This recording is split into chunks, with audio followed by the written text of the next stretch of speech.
This episode of the ZuLoo Poodcast is sponsored by ZuLoo Inc., a benefit corporation dedicated to the goal of universal access to toilets, hygiene, clean water and sanitation through the power of social enterprise. Learn more at ZuLoo.com. Did you guys hear about, what was it, like 4 years ago when all the pipes froze in Austin? I don't know, something like that, 4 or 5 years ago. All the pipes. Yes, that's right. And so all these people were filming their houses and how they couldn't go in their toilets. And so they would create little buckets for themselves in their mansions, going to the bathroom, right? So it was just that's... Welcome to the ZuLoo Poodcast, where we talk all things poop, toilets, and sanitation. Through insightful news, impact stories, and quirky humor, we aim to discuss and highlight the critical role toilets play in whisking poop out of our lives, the impact toilets have, or lack thereof, in the health and wellness of humanity, and what ZuLoo is doing to help solve the current global sanitation crisis. Hey, everybody. Welcome to another episode of the ZuLoo Poodcast. We have with us today an extremely special guest. Poodcast veteran. I mean, go on. You may recognize him from things like Shower Us with Your Critics. Oh, yeah. The second Poodcast. And a whole bunch of other stuff. You got to go way back to 2022, was it? Yeah, I think so, man. I think so. It was during the depths of the pandemic. You're the only person that was willing to come out and come on the show. Yeah, because even back then, I pooed, That's right. Anyway, ladies and gentlemen, Ramachandran Prabhakar here in the studio today. Guys, come on. I'm so happy to be back. Come on. Thank you so much for having me back. Yeah. We debated it back and forth. It was I don't know. A lot of negotiations. It's not very often that I'm outnumbered. It's usually you're the one that's outnumbered. It's true. The chick to dude ratio is usually in my favor, but here we go. We'll see. Let's see how the dynamic goes. You need to tone down the testosterone up there. I know you got your biceps showing. Okay, sorry. All that stuff. Putting my arms down. Well, I'm pretty sure I'm in perimenopause, so the estrogen is super low. There's nothing we can do about it, guys. Okay, so that's right. So Jocelyn also has testosterone. Okay, so this is all.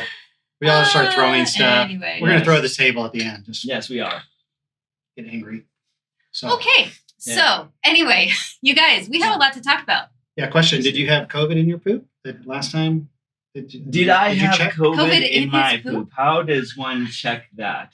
I don't know. You tell me. That's the question. Okay, all right, that's a good question. Well, I think when I did the nasal swab situation, it didn't go far enough up the nose that it actually reached down into the anal. You had to use the other.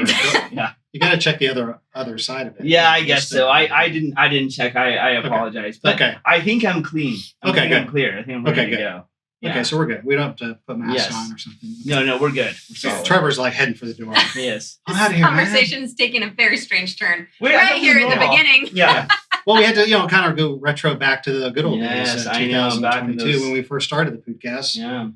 Sharon was the only person willing to come on. Brave enough, I should say. Yeah, it was a fun time. I mean, the thing was, 2022 was also the year I took an insane amount of trips. Yeah. I took an insane amount of trips. I think I took over 20 something trips that year. Oh yeah. And traveled the world. I went to India actually. I know you just got back from India. I went to India that year. Okay.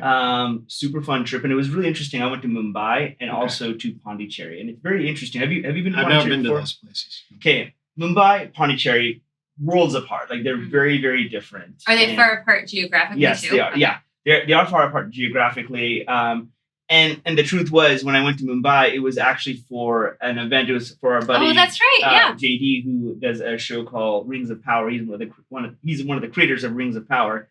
Invited me to this premiere. Okay, nice. Which was amazing. I was in a hotel. It was incredible. They were treating me with such royalty, because it was kind of JD's kind of imagine a king that's the king over a kingdom. Okay. And then the king of the kingdom invites his friend. Of course, everyone's going to treat him like royalty. And my goodness. Yeah. I don't deserve any of this stuff. Being the friend of the king is better than being the king. It truly is, because I got all the perks and none of the pressure. Responsibility. Yes, no. Nice. Which is how I like to live my life.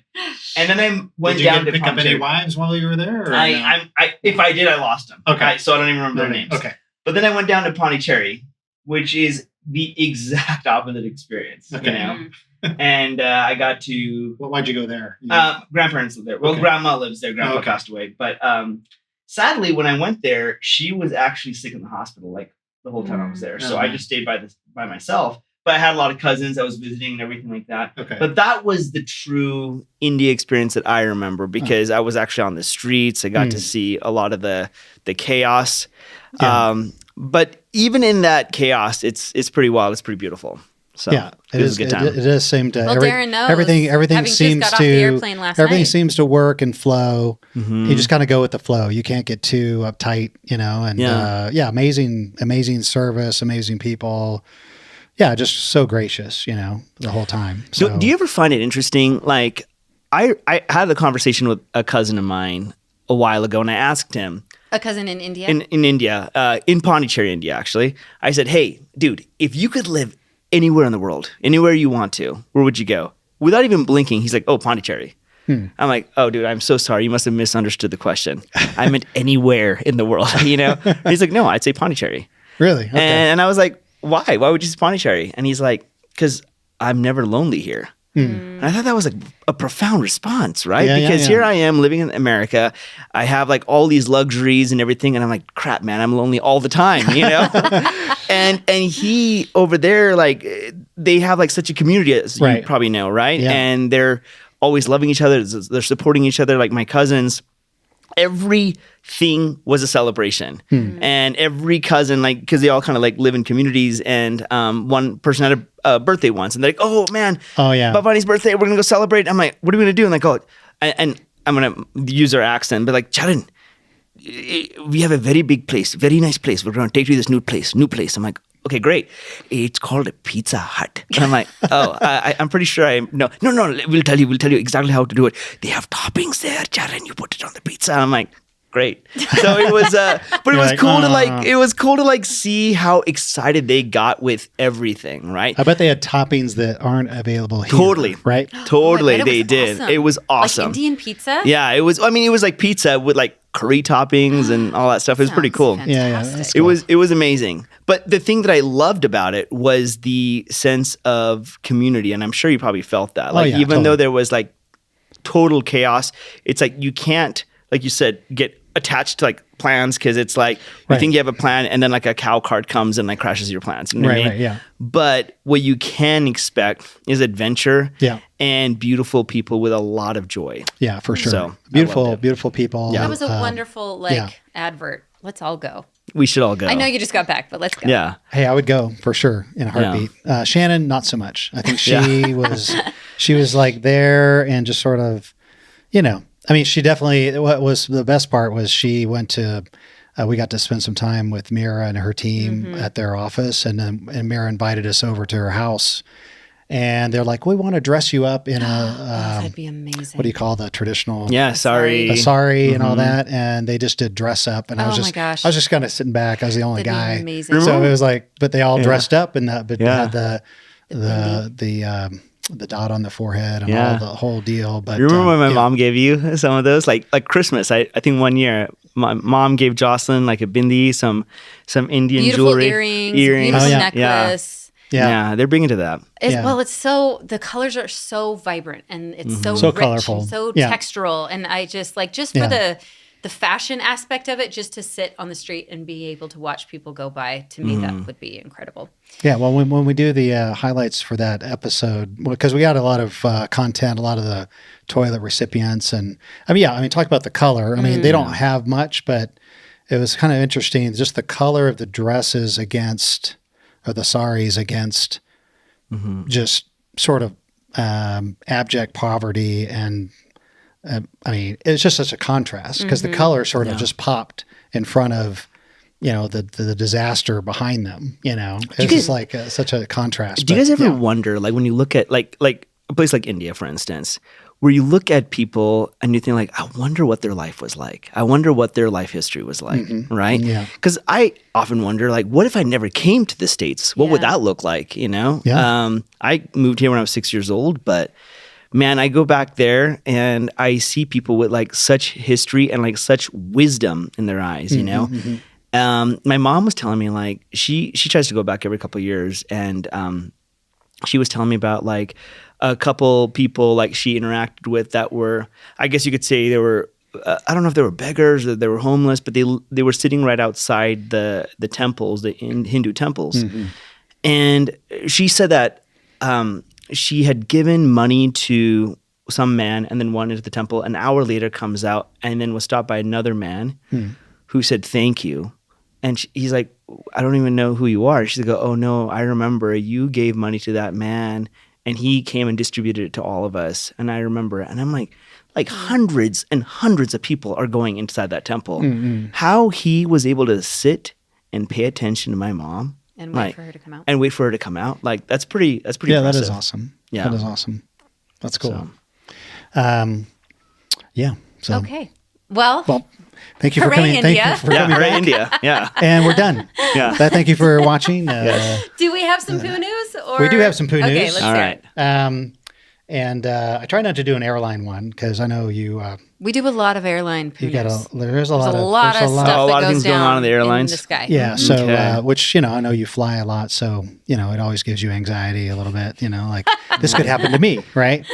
No, I just don't go. Eventually, you just don't go. It won't happen to me. It won't happen to you. I'd rather explode. You'd rather not. This instead of planes, we're doing ships, right? Okay. So, what do you call a toilet on a ship? Oh man.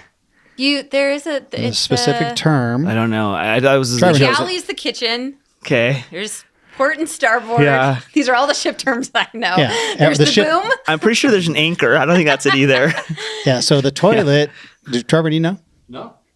So they call it the head. Okay. Like I got to go to the head. Okay. It means the toilet. Gotcha. Right? And you're like, where did that term come from? And it turns out there's a reason why they call it the head, and is because on ancient, and there's an article about it, and I'll post it on the show notes, but it's they go through the history of sailing ships. How did they poop on a ship? These old sailing ships, And I thought, well, they probably just hang off the back. Yeah, that's what I would think. And no, they go to the very front of the ship and they drop it off the front. There's these. Okay, wait. When you say drop it off the front, yeah. So are they like Winnie the Pooh hanging off the side, no. bare tush to the wind? No. It is a. Wait, this is not it. Is it like a Titanic moment? Yeah, because I'm wondering. Yeah. King of the world. Well, I'm wondering if like a captain says, "Hey, I want to get ahead in life," and he's a captain of a ship.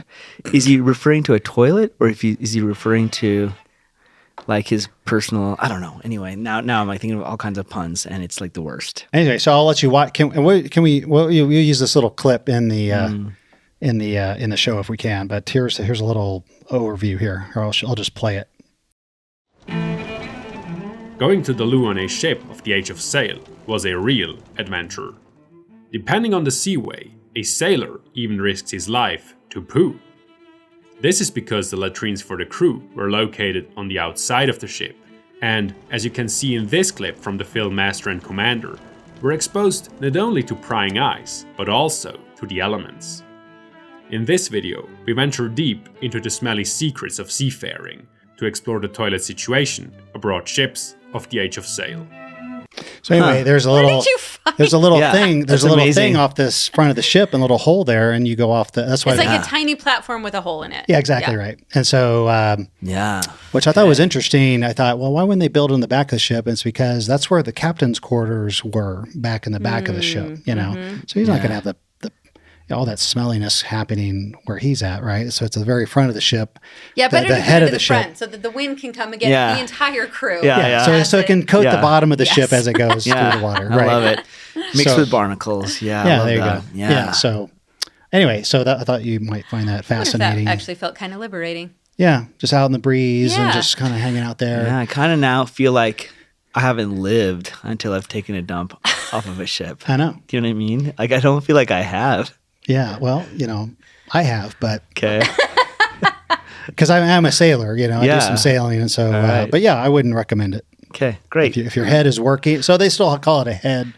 Hey, I'm going to go to the head, or if you call it a toilet on the ship, when you've got real sailors on board, they look at you funny, like what?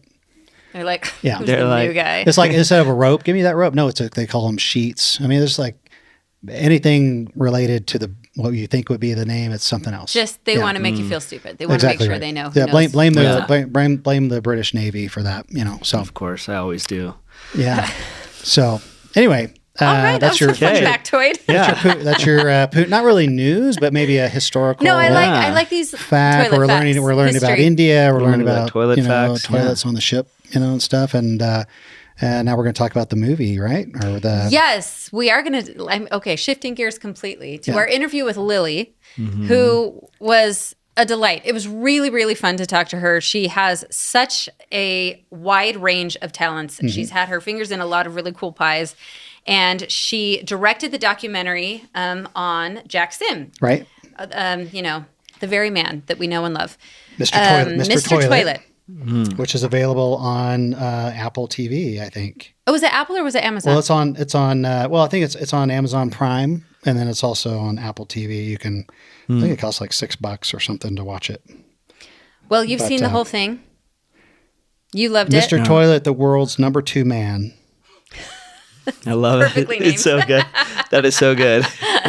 So anyway, we had Jack on the show a little while ago. Oh, sweet. Talk about his new book and stuff. But anyway, yeah, I totally would recommend this movie. Maybe we'll play a little clip of the movie, and then we'll get into the jump into our interview with Lily. All right, sounds good. Let's do it. Okay.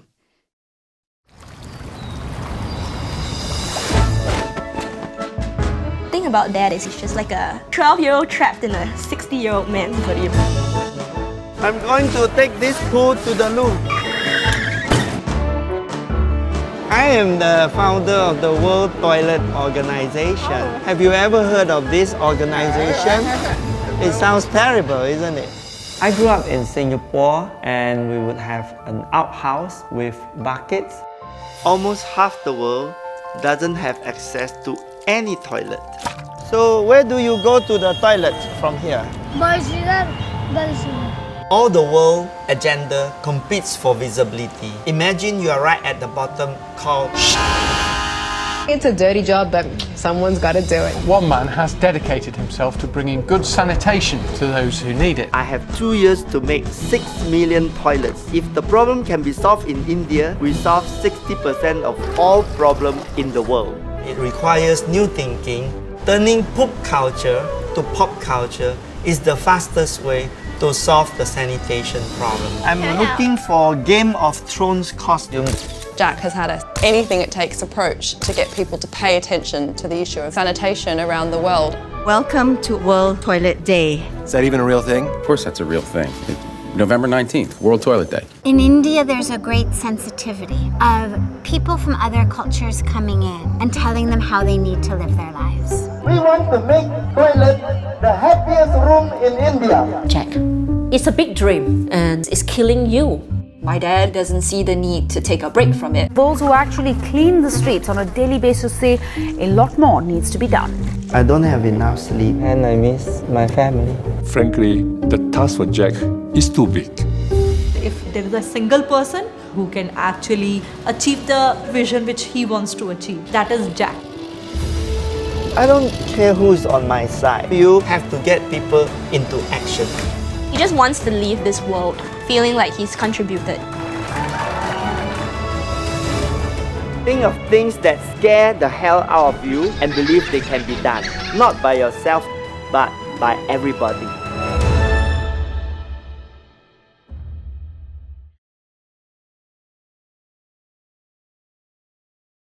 Lily Zepeda, thank you so much for joining us on the ZuLoo Poodcast today. We are so excited to have you here. Thank you so much. I'm excited. Awesome. Well, Darren and I have lots of questions. We definitely want to talk about the man behind you with the plunger. Look at that rock star. But yeah, Lily, I did a little bit of research on you online this week, and you have a really varied history and background. And I definitely want to hand it over to you to tell us a little bit more about how you became the director of the film Mr. Toilet, the world's number 2 man. And of course, that is the rock star behind you. But before we get into that, just, tell us a little bit about you and your background and, how you made it into the sanitation space. Yeah, it's actually a great question. I think, it's like one of the funniest questions that I got on the press tour for Mr. Toilet, because it's like, basically what people are asking is like, how in the hell would you become interested in like following around, this toilet soldier for like 5 years? Like, who would dedicate their life to that? And I've always been gravitated towards people that just do things differently, that have a little bit of a different twist than everybody, that don't live life, that kind of live life outside the box. And I have a background in journalism, so I was always after the most unique stories. And when I heard an announcement on a radio show in LA, I was just driving in my car and I heard an announcement that there was like this toilet competition around the world. And this was like back in 2012, maybe 2013. And I actually thought it was an April Fool's joke. I didn't actually think it was real. But Caltech won that prize for the best toilet. And Caltech is here in LA, in Pasadena. I called them up and I said, is this true? And they're like, yeah, you can come see your toilet if you want. I mean, that's weird, but you can come. And I became really good friends with them and the engineers of the toilet. And they said, if you think we're interesting, you have got to meet Mr. Toilet. And showed me. Yeah. And again, I thought this was a joke because there was like a cartoon character figure of him online during that time. And there was this really short video that I think a group called Forward Focus did on him or something. And I said, oh, I've got to meet him. And my producer and I, who's my film producer, we were on a phone call with him and he just kept talking about how I am going to make poop culture pop culture. And I was like, this is a character. This is a movie character. This is a story here. So we said, can we film you? And he was like, sure. Well, you're right. I mean, he is a character. I think, Darren, you've interviewed him 2 or 3 times. I've only had the pleasure once. Is that right? Yeah, we've had him on the show a couple, at least 2 or 3 times. And of course, we met him at the last World Toilet Summit in person. And he's just as fun in person as he is in any other form, cartoon or otherwise. So, no, that's super great. So then it sounds like you met him and then somehow you got, I guess, a motivation to, hey, we need to do a film about this person. It sounds wild, but I think all of us know when like just something overcomes us and you don't even know where it came from, but you have to follow the thread. And I just kept following the thread of curiosity. Nobody could have asked me, well, why do you want to do this? And I couldn't have given the straight answer. I just knew that he was unique. I knew the story was unique. And I think all documentary filmmakers, if they're being very honest, they're usually following a hero's journey of somebody else, but then also their own. And so I just love that he was so out loud, that he was so different from, he even tells people like, I'm not like any other Singaporean. And I wanted to see how somebody thinks, how they're built, how they operate when they can accomplish some of the things that he accomplished, not just in his entrepreneurial business, but then how he just took a 180 and went towards sanitation. Like, what type of person would do this? And I do think there'd be a lot of people around the world who also would like to know, how do I step outside that box? How does he do it? And how can I do it? So I didn't necessarily know right away that I was going to make a full-fledged feature film and spend time with his family for 5 years. I don't even think they knew. But there had to be a lot of trust there built. And somebody else had tried to make a film about him before and he quit. But Jack is always up for somebody. If somebody is like wants to give something a shot, he's up for it. And you guys got the version of him where he's now a lot older and he's actually slower now. I caught him at a time where he was like, if you can imagine this man having 10 times more energy when I met him, that was a ride that I was wanting to go on for sure. Sorry, Darren. It sounds like there are some parallels in your personality when you said you just wanted to follow that thread of curiosity. Right. I feel like that is similar to his approach. He didn't let these boxes or restrictions stop him, even though there were a lot of valid reasons for him to not move forward in his entrepreneurial pursuits, his very ambitious goal of ending the global sanitation crisis almost sounds mad, but I think it does take someone who isn't willing to let societal norms stop them from tackling a problem that big. What were some of the things, as you spent these 5 years with him, his family, watching him, take this problem head on? What were some of the things that maybe you didn't know about this crisis that surprised you? What were some of the challenges you came up against? Oh gosh, so many. Well, also one of the reasons why we made this film is because, if I'm being honest, if you talk to people about sanitation, they don't really care. And it's actually such an overwhelming problem that the brain can't compute. So if you follow a hero's journey of somebody who is like determined to make poop culture pop culture and who calls himself the James Bond of toilets, because if you turn Lou upside down, it spells 007. Those things catches people's brain, then they're listening. But the problems that I found, like once you get through that, once you go through the journey of his life, I think what touched my heart the most was meeting really young girls in Indian villages who were just waiting to be married because there was nothing else for them to do after dropping out of high school. And a lot of this had to do with just poor sanitation. Had only they had just proper sanitation, a proper school, their life could be completely different. I think that's where I was like, wow, that could be my niece. That could have been me if I was born here. Those were the things that were really moving me. And then I understood his purpose. His deeper purpose was to use the humor to finally cut through and see how big this was. Yeah. So you met him. Well, I guess you went to, going back to your story about going to Los Angeles, I guess you live there, and Caltech, and having that initial conversation, and then how did it evolve from? Because you probably could have maybe written a news story about it, and then called it good. But at some point, it sounds like you actually, correct me if I'm wrong, but it sounds like you actually went to Singapore and. Oh yeah, we went to Singapore, we went to China, we went to India, we went to the very first place I met him. That's a great question. Very first place I met him once we got film funding.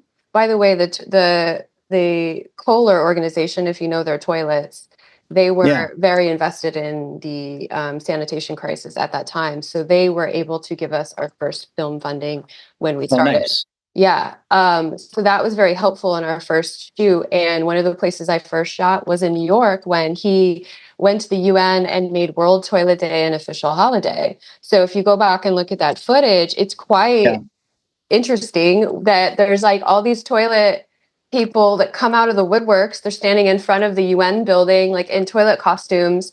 And here all these countries are sitting before Mr. Toilet, and he's giving this speech about how I love my toilet. I sing to my toilet every day. My toilet is my Valentine. And this is in the UN, and there's all these like bureaucrats standing there. And I thought, wow, that was the first place that I actually really got to know him and spend some time with him. Yeah. Right. So you were there while that was, I mean, that's historic now looking back at it, but so you're there while it's happening, filming, making this part of the movie while it's happening. That's awesome. Yeah. You guys. And then from there, I guess sounds like you did some travel with as you filmed and did all that. And then what was interesting, and in his book, he definitely has a chapter in here on his new book about you and the shooting of the film. I mean, at some point, I mean, it sounded like you quit your job and you decided, hey, I'm going to take on and do this documentary without at the time any funding whatsoever, just kind of going on faith or whatever you call it. Yeah. For the first 6 months, he's right. I did not have any money or funding or even know what I was going to do. And I feel like that's the pre-production process. You're like, is this a movie? Is this not a movie? And you're constantly questioning. And sometimes movies don't get made because of the funding. And that's why I was lucky to have developed a relationship very early on with Kohler, because as soon as the first person believes in you, then you can much more easily get grants or investors. And did you just reach out to them and call them, or did you know so I met them serendipitously at Caltech. And they were there to look at this toilet and see, hey, how can we make a collaboration? And I said, oh, did you know I'm making a movie about this? And some guy gave me his card, and I just became, they were such a warm, welcoming, family-owned business. And I know they're huge and all over the world, but they're still owned by the Kohler family. So I was quite surprised of how they gravitated towards this story without wanting anything back. And usually with those type of things, they want something back, but you have to be very careful in the documentary space because it's not about sponsorships. It's not about product placement, right? It is about like, hey, do you care in this mission and do you want to come along and for the ride? So that launched that serendipitous meeting, and they said, oh, we're 100% behind it. Yeah. Here's some money, go. And so you just went with it. That's awesome. Yeah, totally. Yeah. And documentary, I don't know much people know much about the process of it is, even though you kind of have an idea of your story, you don't know how it will unfold. And there's always going to be lulls. Like human life has lulls. As interesting as Jack is on camera, there's some times where he wasn't making headway. And that's not always the most interesting part to put on camera, where the lulls are. So you kind of have to wait for things to pick up again. And as you know, the sanitation space is so overwhelming and bureaucracy is so overwhelming and slow that you got to kind of wait for things to happen. So sometimes we would plan a trip around his trips. Like, hey, he's like, I'm going to India and I'm going to meet with, the local governor, mayor, or whatever of the city. And I have a lot of things that are going on. So we would follow along. And sometimes we would plan our own. We'd be just like, hey, can we come and hang out with your family for 2 weeks? And just see what normal life is like living with you. So that happened for almost a 5-year period. Yeah, I was going to say 5 years. It took a while to get all. That's dedication, 5 years to make a movie. I can't say that there weren't times where I was like, I want to quit, but I think I do this thing where I trap myself into success, where getting that funding from Kohler made me feel an outside responsibility to not just myself, but to somebody else. And so once other people were supporting me, my responsibility was, okay, I'm going to finish this project, like no matter what. And I started feeling responsibility to Jack. Jack doesn't give up. He's been doing this for over 20 years now. If he doesn't give up, then why should I give up? So I want to kind of bring us up to the present and talk about how what you're doing now with these playful retreats kind of ties into, actually, can I read something from your website that I thought was really beautiful? Oh, sure. And just for our listeners, Lily hosts these really amazing retreats in Oregon that are all about rediscovering playfulness and how that enriches our lives and how playfulness is not a distraction, it's a right. I thought that was so beautifully said on your site. And when I was reading your bio, you were kind of talking about your life story, mentioning all these things you've done, including being a film director. You've worked in marketing. You're a plant medicine integration specialist. You've had your fingers in a lot of pies. And you said, I lost touch with a sense of wonder, creativity, and playfulness that made life feel vibrant. That's when I flipped the script. I stopped seeing play as a distraction and started treating it as a necessity. What if play wasn't just something we did as kids, but a powerful, transformative tool for creativity, confidence, and connection? That question changed everything. So it sounds like, when I hear that, you've had this, reframing of perspectives, playfulness, perfectionism, taboo topics like sanitation. How do you think storytelling can drive change in global issues like this, reframing it? You talked a little bit how Jack uses playfulness and humor to shed light on these very, very, difficult topics that touch culture, they touch religion, they touch, basic human rights and dignity. How does storytelling help us reframe some of these topics? Yeah, it's such a great question. Kind of earlier when I touched on that idea of the hero's journey, everybody relates to just the structure of the hero's journey. They can always relate to something if you tell a really personal story. And so sometimes people would ask me about this movie. It's like, oh, it's about sanitation. And it's like, well, not really.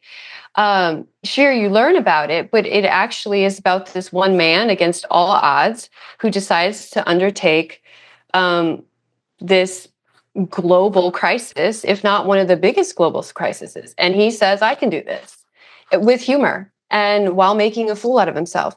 Then you start paying attention because you'll start seeing aspects of, the act 1, act 2, act 3 structure of Jack in yourself. And so that's how I think it supersedes all, because anybody that came to the theater and watched a story could relate in some ways to either his entrepreneurial spirit, him as a dad, him with this, undying passion, but then also getting ousted by friends and, sometimes even family members. So everybody could relate. And that's why I think storytelling is so powerful. I think we do it in everyday life, whether you're talking to somebody at a networking party, whether you're on social media, or whether you're making a film, you're storytelling. And, to relate it back to the playfulness is that you can't be in stress and anger at the same time as be in playfulness, right? So those can't exist at the same time. But when you're in playfulness, all of a sudden, which, Jack talks about this all the time, is you are so curious and you're open to so much possibility. And that's why I think playfulness is important. Like, we push it aside as that it's for, like, now adulthood starts and there goes playfulness, where actually it's the exact opposite. If you want to learn more and if you do it in playfulness, you'll more likely memorize things. You'll more likely take things in. You'll more likely have, 40 ideas versus one idea. So, that's something that Jack and I shared when we were on the road together, is if it ever got really stressful, him and I were both very, very playful. And I think that's eventually why him and his family became so comfortable on camera. They realized I wasn't there to like hardcore interview them like Dateline. It was, I'm just an experience and I'm just going to hang out and we're going to see what happens,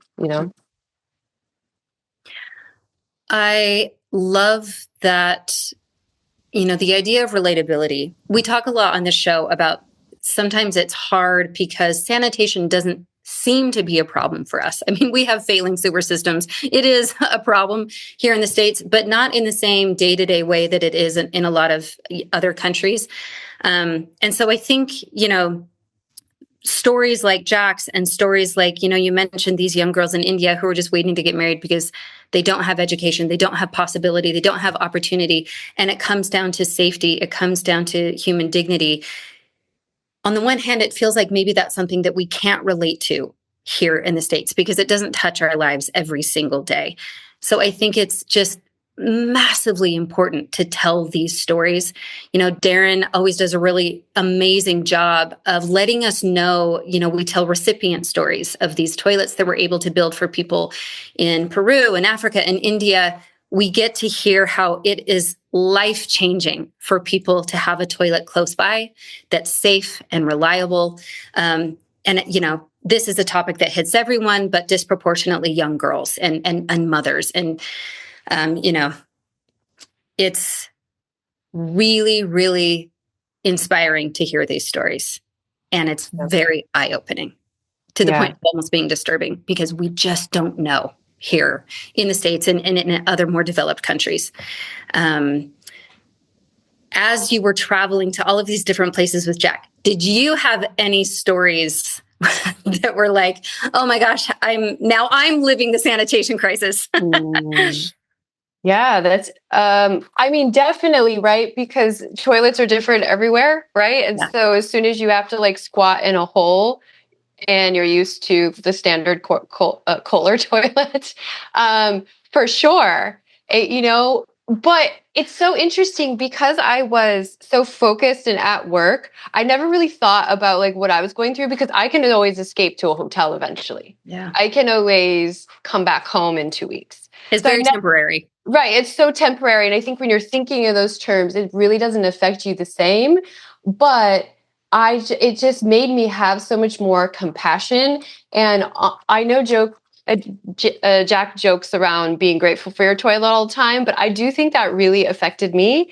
And people would come up to me later after seeing my film and say that I think of you every time I go to the bathroom, and I remember those girls. So even if they don't have the experience, like you were saying before, now they have a reason to be grateful for their toilet. And even in the opening scene of our film, it's like a really funny opening scene where we're filming him going to the bathroom through like a kind of frosted window, so you can kind of see but not see.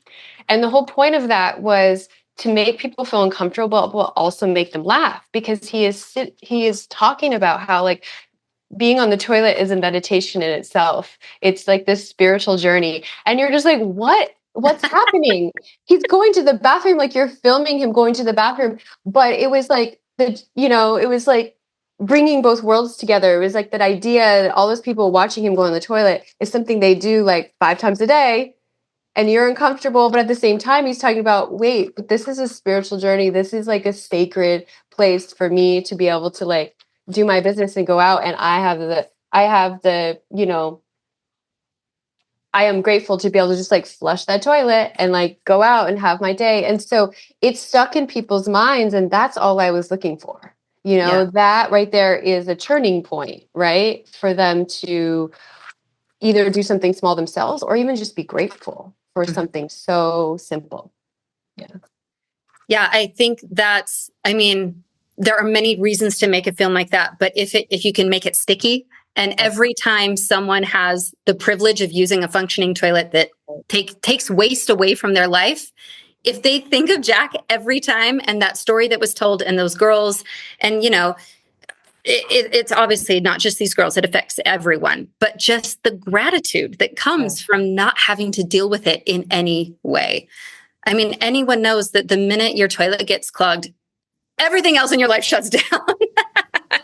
You have to deal with that problem immediately.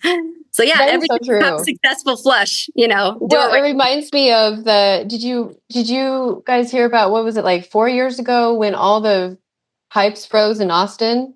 I don't know, something like that, 4 or 5 years ago. All the Yes, that's right. And so all these people were filming their houses and like how they couldn't go in their toilets. And so they would like create little buckets for themselves in their mansions, going to the bathroom, right? So it was just like, oh, see, like that's when you realize, so.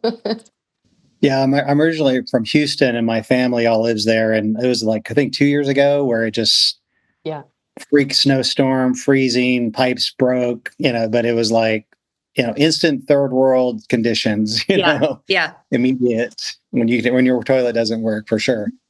Are we due for a sequel yet? Ooh. Is there a sequel on the horizon? That is actually a great question. I would love to in some ways. Sometimes I miss the act of documentary filmmaking, but it takes so much out of you. It takes so much out of you that you have to kind of do a little like reset. But, I would love to do kind of more of a quirky film on Jack and his art. I don't know if you've seen his art. No. But he's an artist, and he has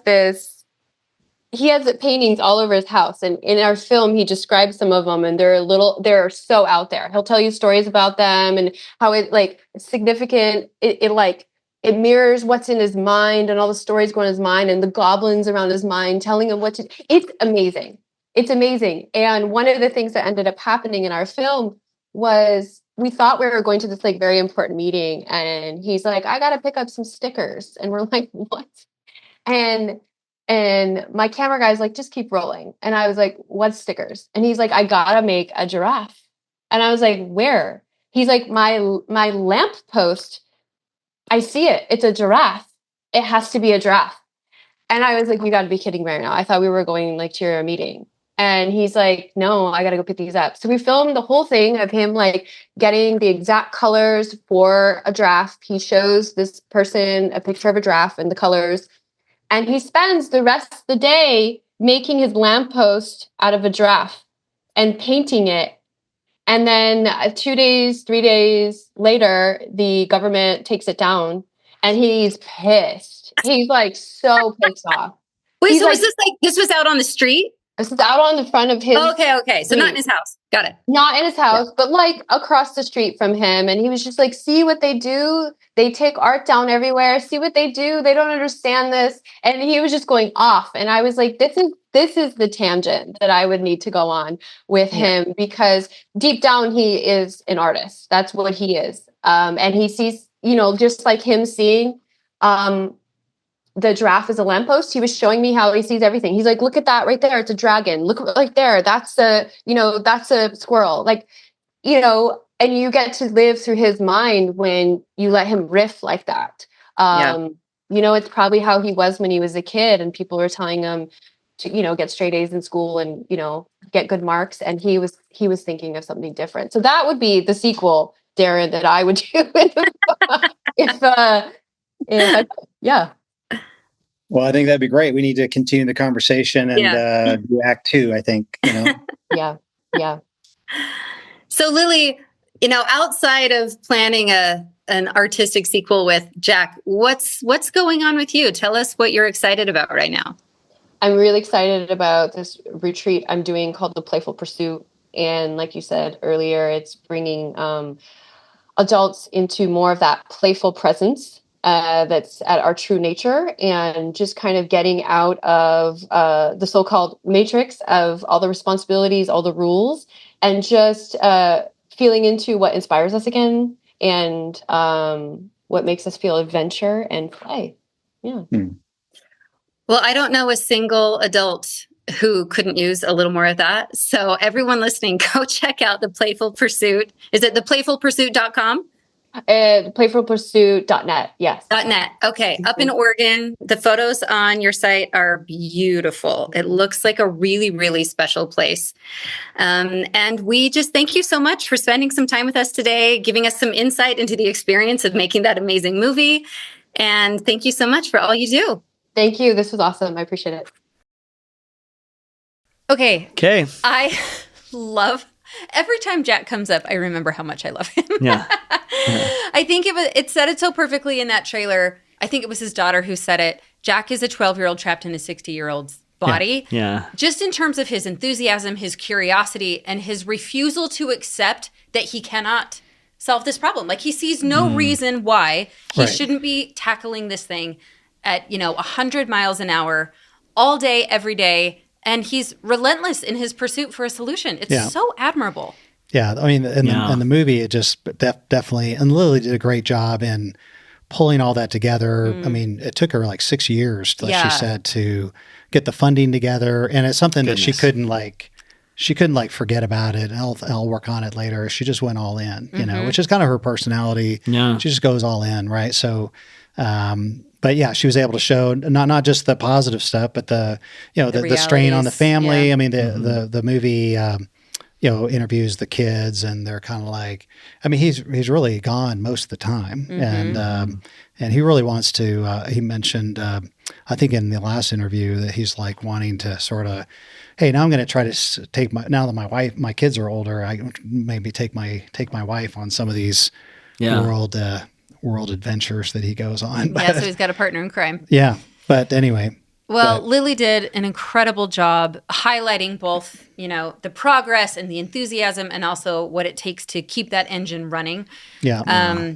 Her talents abound. It was really fun to hear about what she's doing now, and kind of, dive back with her into the past and hear about the journey it was to get this documentary. Yeah, I told her we need to have a sequel. Do a sequel, it's coming like, up. It's like, they had the Christopher Robin in Search for Pooh. I think this is like a different kind. Yeah. What? It was what it was called. It's Search for Spock at Star Trek. Never mind. I'm like totally making a different reference. I thought it was called Search for Pooh, but I guess because Christopher Robin. Here, let me give you this. Wait, this is a different documentary? This is a movie I was making fun, like Winnie the Pooh. I was talking about Winnie the Pooh.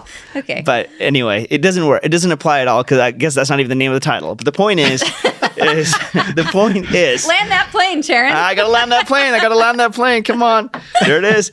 No, I think it's amazing. I mean, here's the thing. we started this off talking about India, right?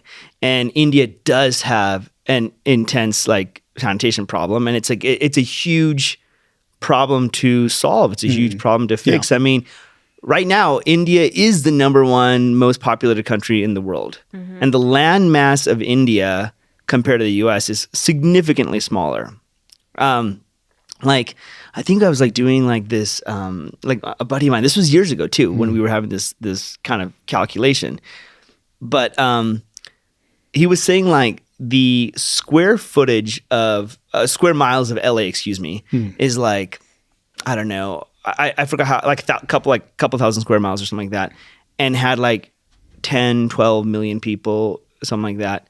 Chennai, which was like 50, 60 square miles, had almost that exact same amount of people. Now maybe even more, you know? And so we're talking just people jammed up against each other all the time. Right. So to have someone feel like he's got that calling to go and do a mission like that is incredibly admirable, because like, who else is doing it? You know what I mean? Right. Look at this guy right here, you know?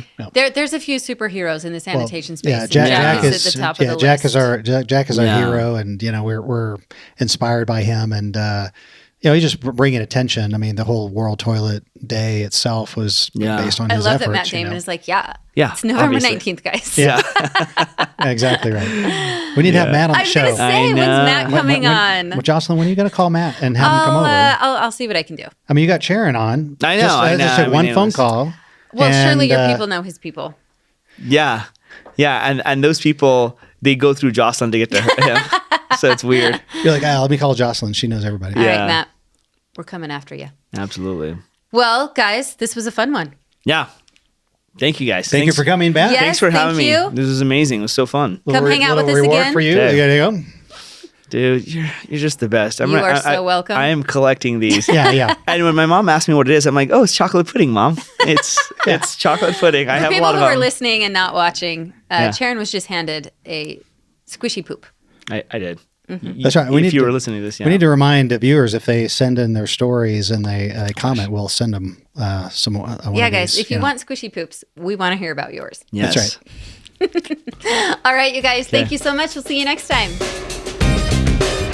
Thank you for listening to the ZuLoo Poodcast. Follow us on social media at our links in the show notes below. To learn more, visit our website, ZuLoo.org. If you liked the podcast, be sure to subscribe, like, and comment. For even more ZuLoo fun, send us an email with your toilet stories to podcast@ZuLoo.com for a chance to be featured on the podcast. This episode of the ZuLoo Poodcast is sponsored by ZuLoo Inc., a benefit corporation dedicated to the goal of universal access to toilets, hygiene, clean water, and sanitation through the power of social enterprise. Learn more at ZuLoo.com.